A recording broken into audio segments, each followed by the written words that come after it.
Bonjour à tous, je vais donc vous parler du bancard postérieur, des différents points techniques et des résultats de cette chirurgie.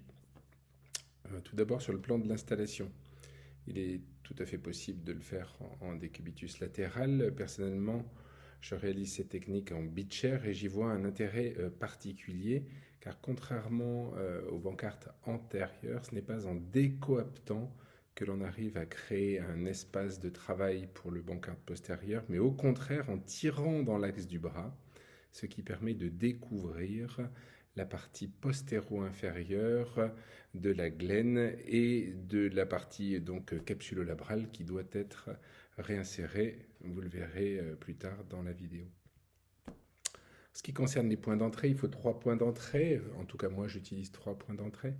Le point classique postérieur à travers le soft point. Un point postéro-supérieur qui est transcoiffe. On fait une incision à la lame froide dans le sens des fibres de l'infraépineux, en tout cas de la coiffe, et un point à travers l'intervalle des rotateurs qui est le point de visualisation. Alors, un exemple donc sur un patient, épaule gauche, tout d'abord exploration intra-articulaire à travers le soft point. On commence à visualiser les lésions. Parfois un petit peu difficile, on a tendance à sortir de l'articulation. On voit la lésion labrale inférieure, on la verra beaucoup mieux quand on sera par voie antérieure. Voilà le biceps. Même avec un scope à 30 degrés, il est possible de visualiser une encoche de McLaughlin, c'est le cas ici.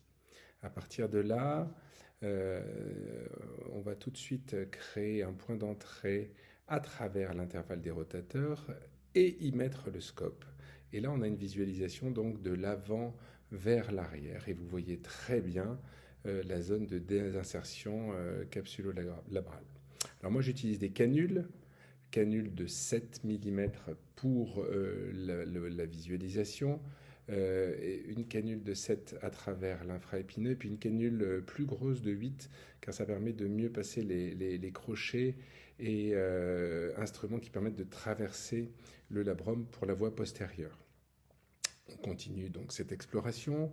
Comme je vous l'ai dit, et vous allez le revoir, c'est en tirant sur le bras que l'on va pouvoir au mieux visualiser la zone postéro-inférieure. Vous le voyez là, c'est très bien, c'est en tirant le bras qu'on voit toute cette lésion, ce qui va permettre de préparer la lésion capsulo-labrale, d'enlever les adhérences, tout d'abord avec un décolleur, puis avec une râpe arthroscopique. Comme pour le bancard antérieur, on enlève toutes les adhérences, on va assez loin jusqu'à la zone musculaire sous le labrum. Il faut bien faire attention de conserver l'anneau capsulolabral en continuité, de ne pas le rompre. Et à partir de là, on va utiliser des encres. Alors moi, je suis devenu un fan des encres filaires dont il existe plusieurs types. Elles sont de petite taille, elles permettent de faire peu de lésions et on peut multiplier les encres et de réinsérer avec ces encres filaires. Là, pour le coup, il y en a 3. S'il y a une lésion cartilagineuse postérieure sur la glène, je vais couvrir avec la réinsertion, sinon je me mets vraiment au bord.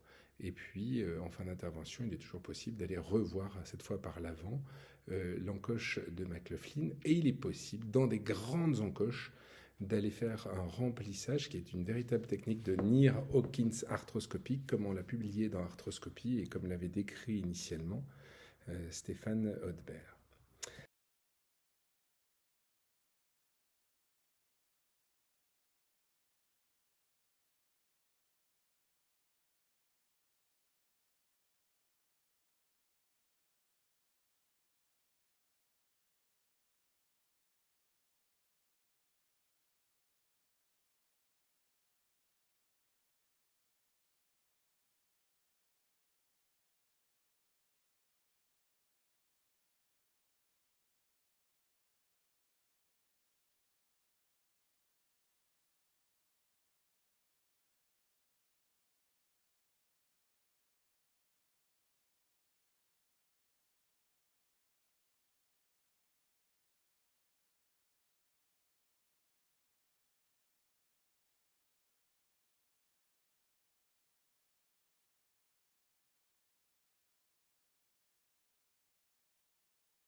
Alors, en ce qui concerne les résultats, quels sont les bons candidats? Alors ça, c'est un point très important. Les indications ne sont pas les mêmes que pour l'instabilité antérieure. En effet, le terrain n'intervient pas dans les résultats, en tout cas dans toutes les études que l'on a faites. Et le bon candidat, c'est le sportif inférieur à 30 ans. C'est donc pour nous différent de l'instabilité antérieure où c'est des patients chez qui on ferait débuter, qui a une forme involontaire. Alors involontaire, c'est la forme donc classique de l'instabilité postérieure, récidivante, qui se rapproche de l'instabilité antérieure. Je mets plus ou moins lésions de Glenn, c'est-à-dire qu'on peut tolérer des érosions, des petites lésions fracturaires. Il est logique de penser, même si aucune étude n'a vraiment montré cela, que sur des grosses fractures de la Glenn, il est logique d'aller faire une butée. Et le but, c'est donc faire une réinsertion labrale associée à une plastie capsulaire. Dans ces formes involontaires, donc qui se rapprochent de l'instabilité antérieure, avec parfois des fractures de Glenn qui pourraient nous faire passer à la butée quand elles sont importantes, avec l'encoche de McLaughlin ou Rayfirst Ilsax. Eh bien, on a 85% de patients satisfaits, très satisfaits, 90% d'épaules stables. Ça veut dire qu'on se rapproche franchement de la chirurgie de l'instabilité antérieure. Pour ce qui concerne les épaules douloureuses, qui sont une entité très particulière de ces lésions labrales postérieures, le pronostic, il est vraiment sur les lésions cartilagineuses. Il en existe dans un tiers des cas. Alors, soit elles sont traumatiques et ça reste une bonne indication, mais avec un risque de douleur résiduelle, ça c'est très important. Soit parfois il s'agit, et ça c'est un piège, et c'est vraiment la grande difficulté de l'indication opératoire dans ces cas, ce sont des lésions cartilagineuses dégénératives de type homarthrose débutante, type donc homarthrose probablement subluxante postérieure, et c'est probablement ce qui donne certains mauvais résultats dans ce type de chirurgie. Mais c'est en absence de lésions cartilagineuses, avec des lésions labrales pures, le bancarte arthroscopique donne d'excellents résultats.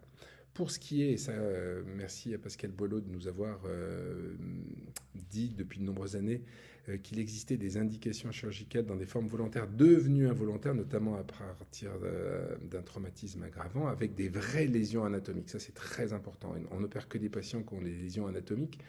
Il y a des patients hyperlaxes, mais c'était uniquement une fois sur deux dans la série du symposium 2016 de la SFA. Avec un tableau douloureux souvent très prédominant dans 70% des cas. Et là, la chirurgie stabilisatrice est justifiée. Le traitement par bancade postérieure dans des lésions labrales tout à fait justifié. Les résultats sont un petit peu moins bons que dans l'instabilité purement involontaire, avec 80% de résultats satisfaisants sur la stabilité et des douleurs. De notre côté, on est en train de publier, on a revu 22 patients et en essayant de comparer les patients jeunes et les patients âgés, ça vient d'être soumis.